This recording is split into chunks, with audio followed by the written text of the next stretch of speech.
Welcome to the Clear to Close podcast with our hosts, local mortgage expert Ryan Bolton and Carson Jones, owner of Team Honey with Red Rock Real Estate. Ryan and Carson have the questions and answers, tips and tricks, do's and don'ts, and expert guests to help explain all the steps needed to buy or sell real estate. And now it's time for the Clear to Close podcast. Hey everyone, Ryan Bolton here, and I've got a special expert guest, Jared Plewe with Infinity Title. Known Jared ever since I moved to Southern Utah, used him for a lot of our title work. So I wanted to bring in an expert to kind of talk about a few things, but it's one of those things where I think mortgage companies and real estate agents, they know much more about what a title company is, but most people don't know what it means. So let's kind of start with that. What is a title company? What is title insurance? Maybe just give us an overview of why a client even needs a title company to do a transaction. Yeah, I mean, it's a good question. Most of my family still thinks I do mortgages, and I've been doing title for 20 years. So it's something that most people, I mean, the majority of the country has no clue what a title insurance company does. But basically, in a nutshell, I mean, we're handling a real estate closing. So if you're purchasing, selling, or refinancing a property, you need a title company. As the title company, we're going to handle all of the funds. So all the funds go to us as the intermediary. And then we handle all the closing documents. We're making sure all the proper documents are signed, recorded with the county. And then, we disperse all the funds.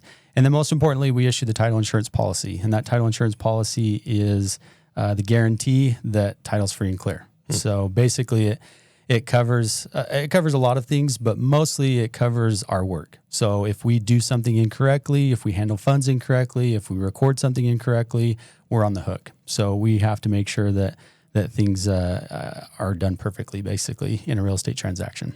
So, and it's an insurance, but it seems like it doesn't work like, or it doesn't get used as much as like car insurance, home insurance, that type of thing. So really it's kind of insuring anything that's happening up to that point, not really anything after the transaction, correct? It's anything that previous owners, previous liens, previous mortgage companies that were on that property before a new buyer kicks in.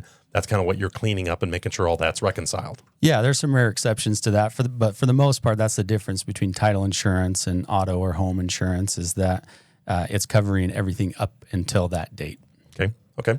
So do you often see a lot of issues with, I see divorces have kicked up a little bit, and I see a lot of times where clients are calling me and asking me a question, says, well, hey, can my spouse sell the home without me knowing about it? What are the protections that are involved in that, or what does it take when you do have somebody that's got a co-borrower, whether it's a spouse or brother or sister, and they are trying to sell or refinance to pay off that person or clear off the equity? What's the process to relieve that person off of those debts or to remove them off of title? Basically, like if it's a divorce, then the spouse that wasn't awarded the property, they have to sign a deed to remove themselves from title. Usually that's happening when the property is sold or when they refinance to pay out their portion that's due to them. So everything has to be done. When we're talking about title, it's all about public record. So we're only as good as what is recorded with the Washington County Recorder's Office or whatever county it may be in. And so anytime we change title or something with title has to be cleared up, it has to be cleared up with the county. And so we're in charge of figuring out what has to be done in order to resolve the issue, what document has to be recorded, who has to sign that document, what we're trying to accomplish with the document. We make sure that document is prepared correctly and then, signed correctly, recorded with the county. We had, this is maybe going a little bit off topic, but it's a good example of why title insurance is there. One of the things that we cover is forgery or fraud. And that's not something typically that we can discover in a normal real estate transaction. But we happen to have one just the other day, and I'll, keep names and everything out of it because we don't want to go there. But basically, we discovered through a conversation with the signer, the seller, who was signing on behalf of a trust. She had signed, quote unquote, the plat map to divide the property from one into two, and some other documents that need to be recorded in conjunction with the plat map being recorded. And she said, well, I didn't sign that document. Oh, wow. Okay. Okay. And I've been doing this for like almost 20 years, and I've never come across this where somebody has said, referring to a recorded document, I didn't sign that document. Oh, wow. Okay. And it was pretty easy to prove that she didn't sign it because it was notarized in Texas and she lives in Arizona. And she said, I've only been to Texas one time and it was nowhere near that date. Mm. And so we discovered this in the process of closing a transaction. And so when we discovered that there was a forgery involved on a recorded document, we said, we can't close this deal. Mm. Because if we would have closed it and then it came to light after the fact that there was a forged document, and then that transaction got unraveled through a court case or whatever the case may be, then we would be on the hook as the title insurance company because we covered that. We cover forgery or fraud. So there's a couple different ways it could have gone. Either we would have been on the hook for paying all the cost to perfect it, to go back and fix that plat, get it re-recorded, whatever the cost may be in that. Or worst case scenario for us is that buyer loses the property and we've got to reimburse them all the money that they paid to purchase the property. Yeah, and that's what I've seen when title insurance does kick in, which isn't very often because there's a lot of checks and balances and a lot of things that are done. There's things that fall through the cracks like that, or you'll have somebody that identity theft that says they're a person, has documentation that looks like they are. I saw a case where a father-son basically had the same name and forged a bunch of stuff for his dad, and he didn't know about it. His home was sold, all this kind of stuff. So, stuff's going to happen like that. But it seems like when title insurance does kick in, it's big numbers. The amount of payout is an entire mortgage or the entire value of a property or something like that. Yeah, that's exactly right. One of the big things that's happening now is what we call seller fraud, where there's a lot of properties across the country that are vacant land. So there's nobody, there's no home on the property, there's no one living there, there's no one occupying it.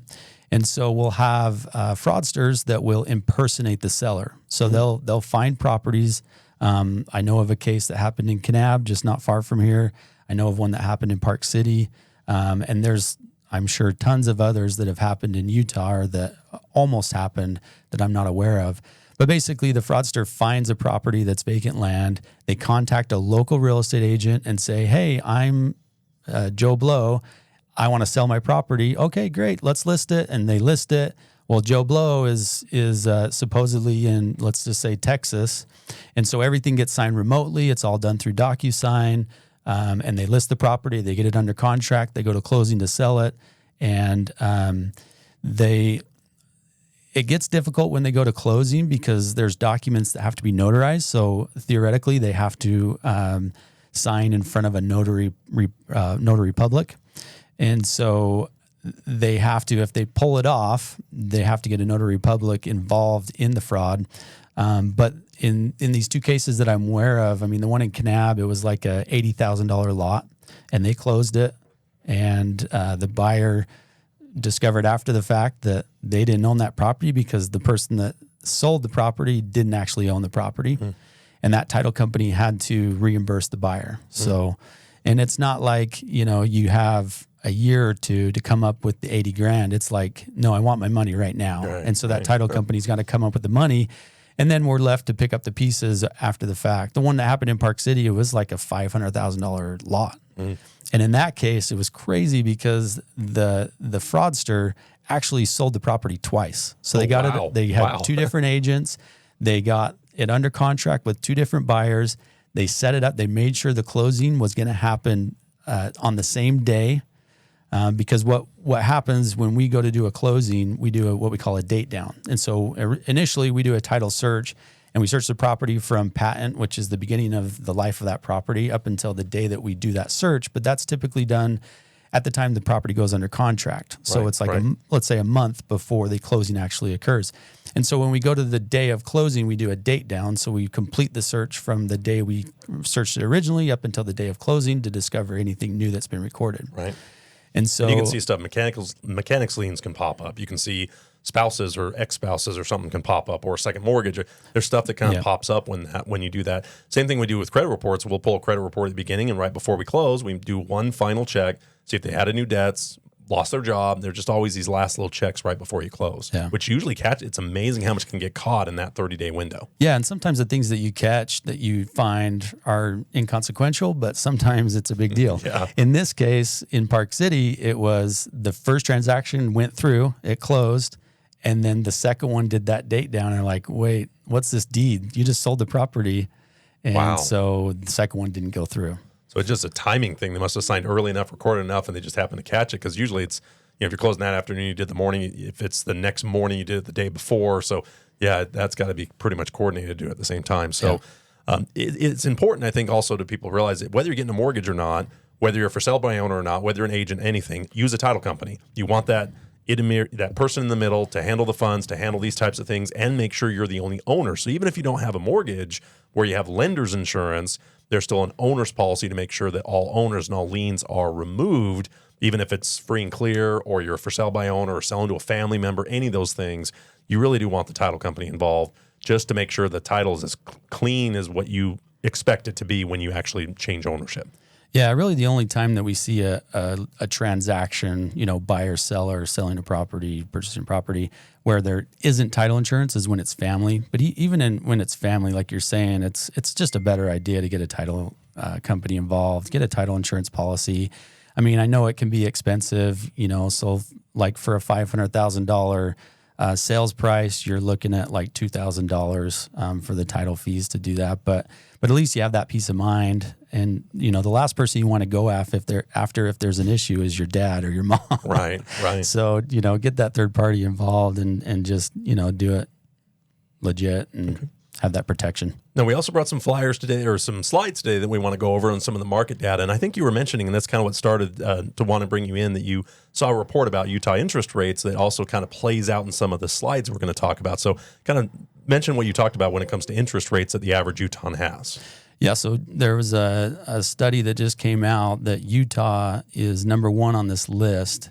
And at 93% of homeowners that have a mortgage in Utah are sitting on an interest rate, or they have an interest rate that's 5% or less. Or less, yeah. Now, today's rates are what?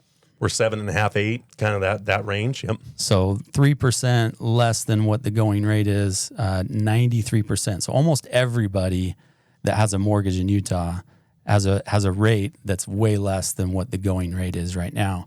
And that has a huge impact on the number of transactions that are happening in Utah. We experienced a huge downturn just over a year ago, maybe last July, August, in the number of transactions that are happening. And so what's happening is that it's affecting supply and demand, because now demand has gone down a lot because interest rates are so high. So you have first-time home buyers, or anybody really, that is like, I don't want to buy a house right now because I don't want an 8.5% interest rate or 8% interest rate. And so they're just sitting tight. Well, the other side of that is you have sellers that are saying, I want a bigger house. I want a smaller house. I want to live on this side of town. But I don't want to give up my 3% interest rate to get an 8% interest rate just to get the house that I want. I'm just going to wait. Right. And so we have a downturn in supply. We have a downturn in demand. And so what's really happened is the number of transactions has gone way down, but the home values have stayed pretty steady. Right. Because home values are determined by supply and demand. Right. If they're equal to each other, then home prices stay put. Yeah, it's interesting. The idea of raising the rates was to slow down demand so supply could catch up. But we're actually seeing supply even drop even further than the demand. So we're still seeing home prices staying where they are because there's just not a lot to choose from. So what are the actual numbers in Washington County? I think you have a slide here in slide number 1 that actually shows the median sales price, that we haven't seen a major crash. We haven't seen this major correction because of the fact that there's just less homes to choose from. And whether it's cars or gum or anything, the biggest driver of price is going to be supply versus demand. Yep. And we still have so much more demand to move to the area, to move to Utah, than we do the supply that's keeping up with it. So it's really, I really thought this slide was really helpful of actual Washington County data for all the way back to January 2014 up through October. So really accurate current data. A couple spikes like we were thinking we were going to see, but not this major correction or major crash that everybody was forecasting for 2023. Yeah. So you see on there, that goes all the way back to 2014. And we experienced, we had the last downturn from 2008 down to 2012. We experienced a huge decline in home values. And then from that point on, we've had just steady increase over that time in the median sales price. And then on that graph, you can see that from June of 2022 to January of 23, there was a huge downturn. So it was almost close to $100,000 decrease in the median sales price. But then from that point on, it stayed, pretty steady. So we had this reaction to interest rates where demand went way down and supply kind of stayed up. And so the home values came down during that time. But then from that point on, they've really stayed steady. This year, depending on the market segment you're in, you might see an increase or a decrease a little bit. But overall, the values are staying pretty steady. Right. So let's go to slide number 2 too, because I think this also shows our months of inventory, which really shows that it isn't skyrocketing, and that's the idea. They don't want things to go completely crazy, but whenever they do things with rates, you were expecting more of a move than what we thought. But that's why it just shows it's not 2008. I see so many YouTube videos right now that are just hitting on the fact that there's a 30% correction that's going to happen, and I really don't see that happening in the actual numbers, which is a good thing. A lot of it. They always pick up the biggest number they can find too. Maybe most of the reports out there are 10%, then the one that says 30, everybody picks up on the 30% downturn. I saw a really good video that did talk about why they think it's like 08 and all these numbers and all these charts and all this kind of stuff. But really, you got to look at supply and demand. You've really got to look at how many homes we even have on the market and how like you said, the existing homes aren't getting added. Foreclosures aren't getting added. So what inventory is getting added is builders, and they're not just building like mad. They're not building like crazy. They're waiting for a buyer. They're waiting for maybe a couple model homes, but generally they're not just out there building 20 homes all at once. They've slowed down as well because they saw the writing on the wall. So I think that's why you saw that kind of a spike, because it was such a big increase in rates, but how it bounced back quicker than they thought and how it's actually been pretty stable. Yeah. A lot of that correction did happen with new construction. Like you said, the builders are being very, very responsible and very, very cautious. But last year in June, they just got stuck with a lot of inventory. So they were going gangbusters, just building as much as they could. And it's shifted so much because back in the day, builders go back and forth. So they'll pre-sell everything. So they want to have a buyer before they even start construction on that property. And then they'll go to, we're 100% speculation. So we're building a house. Once it's done, then we'll put it on the market. We don't care what the buyer wants. We're going to build what we want. And there's enough buyers that they'll just buy it. And so they flip-flop a lot on that. And so they were in the wave of just building by speculation. We're building it, and then when it's done, we'll put it up for sale. I even saw times where they were canceling contracts so they could sell it for more than the contracts that they had. So they just started building as much as they could. And they're on top of this stuff too. They kind of slowed down quicker than probably in years past because they were knowing that things were going to change at any moment. The rates were going to go up. Yeah. Nobody anticipated, I think, them going up as quickly as they have. Or maybe that they are supposed to go back down, but it is something where the builders aren't doing the spec building like you're saying. They really are waiting for a buyer to come in before they start building. And St. George is one of those areas that always has more of a demand of newer homes than pre-existing. It is something where we're a growing community, a lot more influx is coming out of the area. And I'm amazed how many people come into this area and think it's amazingly affordable, air quality, the scenery. There's just so many things about this that is such a huge value from the places that they're coming from. But then you look at the locals going, boy, we're getting priced out. You see it in Palm Springs. You see it in some certain areas where the workforce and the locals are having a harder time than all the people that want to move to this area. But new builds are always going to outpace existing sales. Yeah, absolutely. St. George and Utah, for that matter, is just always going to be a place where people want to come.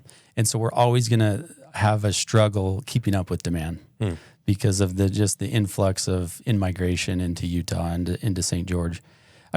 Going back to that graph, if we're looking at inventory, so just to kind of explain it, so this is months of inventory. And so it's basically saying, okay, I put my home on the market. How many months is it going to take to sell it?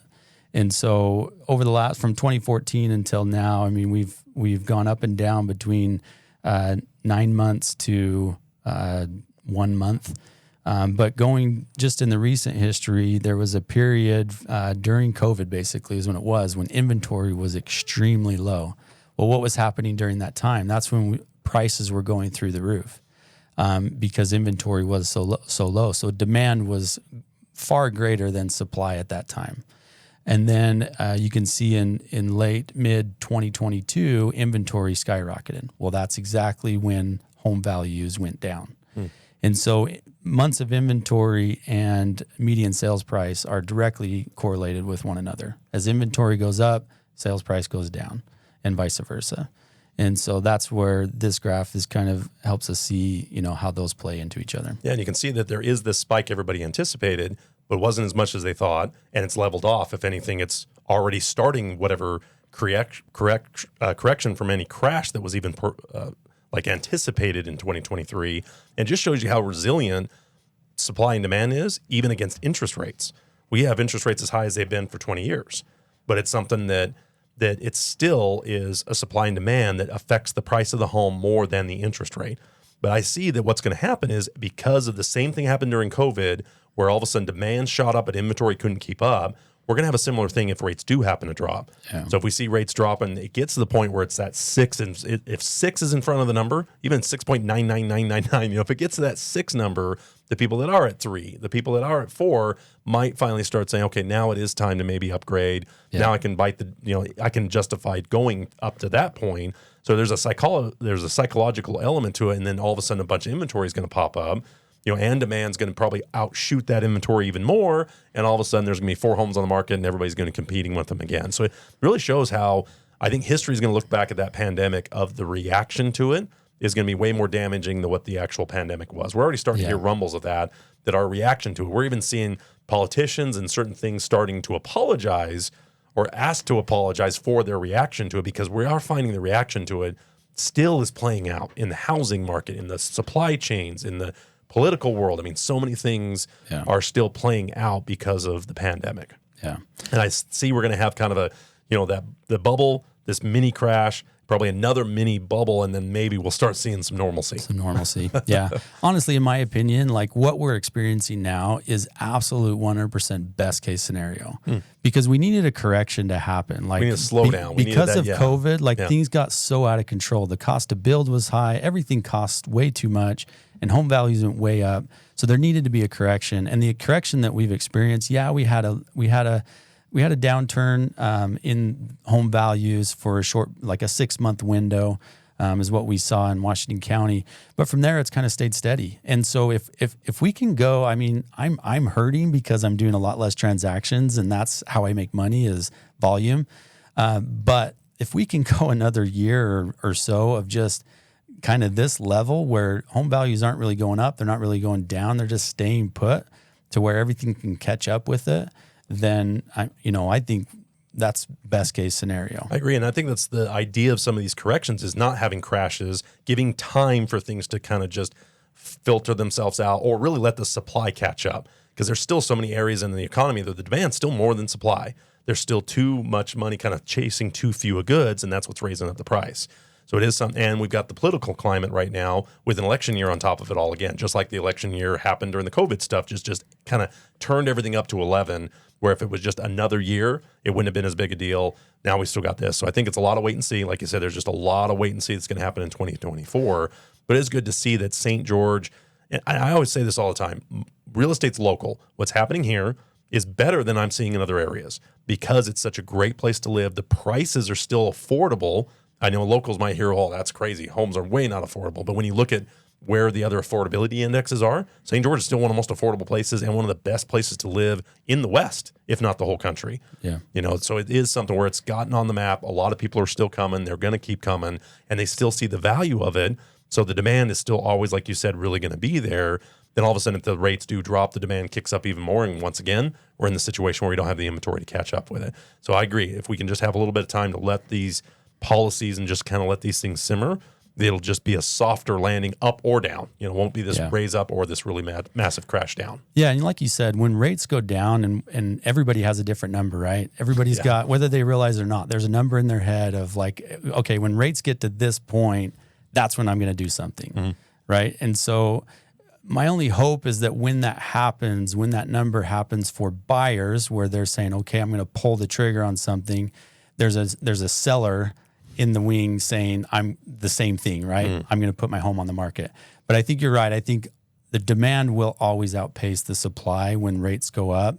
But hopefully there's enough influx in supply to where we don't see a huge spike in values, because we really don't need values to go up right now. That's true. Well, Jared is one of the local experts here. He is with Infinity Title. If you need any help with title work, if you are a buyer seller, if you're a real estate agent, I really recommend Jerry. He's one of the better closers, knows his stuff, been in Southern Utah. He's a native. He's a born local dude. I mean, we outnumber him. We outnumber him. So thanks for having. I'd love to have you back on. So if you have another chance, let's get you back on. Sounds great. Appreciate it. This has been the Clear to Close podcast with Ryan Bolton and Carson Jones. Please submit your comments, questions, and topics for future episodes to cleartoclosepod@gmail.com. That's cleartoclosepod@gmail.com. Or find myhomeutah.com or ryanbolton.com. Please like, follow, and share. And until next time, this is the Clear to Close podcast. Views expressed do not necessarily reflect those of Patriot Home Mortgage or Team Honey with Red Rock Real Estate. License number NMLS 299717. This has been a production from a podcast studio.